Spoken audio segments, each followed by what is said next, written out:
Changing the batteries on a CP440P lift. Before carrying out any work on a CP lift, remember to switch off the power first. This action can be carried out by pulling the off cord on the underside of the lift. Use a slotted screwdriver to remove the brass screws from the cover.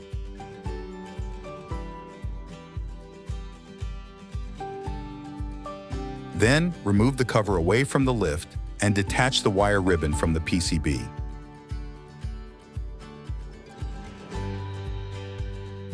Next, rotate the lift 180 degrees and use a slotted screwdriver to remove the brass screws.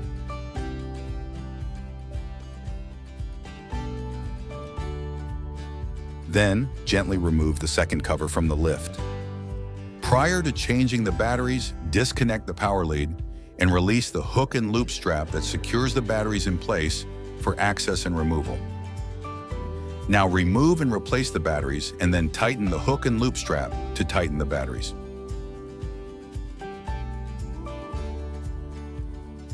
Then reconnect the power lead.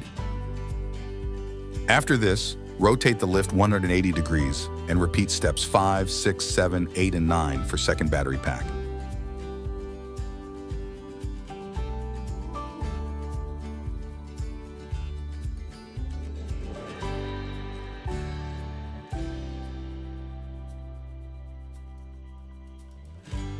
To replace the first lift cover, reattach the wire ribbon to the PCB.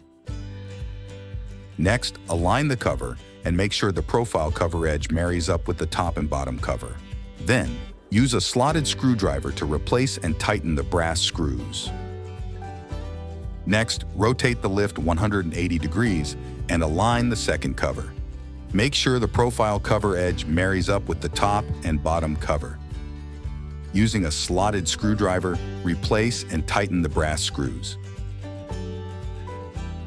Last, turn the power on by pushing the power cord upwards on the underside of the lift.